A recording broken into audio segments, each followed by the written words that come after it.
ஆக்கிரமிப்பு விவகாரம் குறித்து மக்களவையில் ராகுல் காந்தி பேசியதற்கு மத்திய அமைச்சர்கள் எதிர்ப்பு தெரிவித்திருக்கின்றனர். ராகுல் காந்தியின் மைக் அணைக்கப்பட்டதாக கூறி காங்கிரஸ் கட்சியினர் தற்போது அமளியில் ஈடுபட்டு வருகின்றனர். அந்த காட்சிகளை தற்போது பார்க்கலாம்.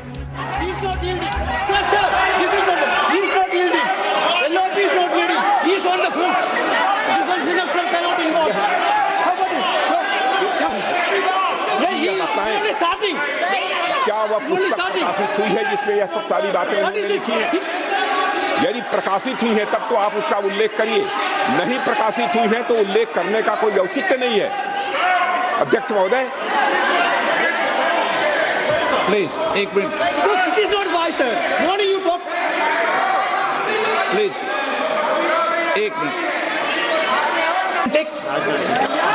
100% ऑथेंटिक के माध्यम से ये पूछना चाहता हूं लीडर अपोजिशन से, जिस पुस्तक sir Rajnath Singh is getting exercise because his name is going to be spoken just now. प्रकाशित हुई है या नहीं हुई है, केवल मैं एक प्रश्न का जवाब इनसे चाहता हूं अध्यक्ष. Speaker sir, I have not said anything. விவரங்களோடு நிகரானுடைய சிறப்பு செய்தியாளர் சுசித்ரா, விவரம் என்ன? குடியரசுத் தலைவர் உரை மீதான நன்றி தெரிவிக்கும் தீர்மானத்தின் மீதான விவாதம் மக்களவையில் இன்று காலை தொடங்கிய நிலையில் தற்பொழுது அந்த விவாதத்தின் மீது எதிர்க்கட்சித் தலைவர் ராகுல் காந்தி பேசி வருகிறார்.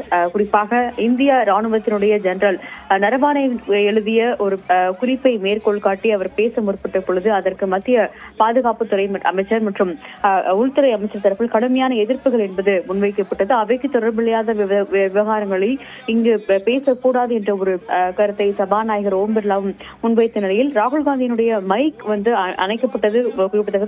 அதற்கு கடும் எதிர்ப்பு தெரிவித்து காங்கிரஸ் எம்பிக்கள் கடும் அமளியில் அவையில் ஈடுபட்டிருக்கிறார்கள். மிக முக்கியமாக பாஜகவுடைய உறுப்பினர் தேஜஸ்வி சூர்யா பல்வேறு குற்றச்சாட்டுகளை காங்கிரசுக்கு எதிராக முன்வைத்து வருகிறார். அதற்கு பதிலளிக்கும் விதமாகத்தான் இதை கூற வேண்டியது உள்ளது என்ற ஒரு விளக்கத்தை எதிர்க்கட்சித் தலைவர் ராகுல் காந்தி முன்வைத்த நிலையில் அதற்கும் ஒரு அனுமதி என்பது தற்பொழுது மறுக்கப்பட்டுள்ளது. எந்த ஒரு நாளிதழையோ மேகசினையோ குறிப்பிட்டு எதுவும் பேசக்கூடாது எனவும் அவைக்கு தொடர்பில்லாத விவரங்களை பேசக்கூடாது என்ற ஒரு கருத்தையும் தற்பொழுது சபாநாயகர் இருக்கை மற்றும் எதிர்கட்சி ஆளும் கட்சி தரப்பு என்பது முன்வைத்து மிக முக்கியமாக பார்க்கப்படுது. அரை மணி நேரத்திற்கும் மேலாக எதிர்க்கட்சித் தலைவரை பேச விடாமல் ஆளும் கட்சி தடுத்து வருவதாக குற்றச்சாட்டை முன்வைத்து காங்கிரஸ் எம்பிக்களும் கடும் கோஷத்தை எழுப்பி வருவது மிக முக்கியமாக பார்க்கப்படுகிறது. குடியரசுடைய உரை மீதான விவாதத்தை மட்டும்தான் நடத்த வேண்டும், மற்ற கருத்துக்களை கூறக்கூடாது என்ற ஒரு கருத்தையும் தற்பொழுது சபாநாயகர் ஓம் பிர்லா அவையில் குறிப்பிட்டுள்ளது மிக முக்கியமாக பார்க்கப்படுகிறது.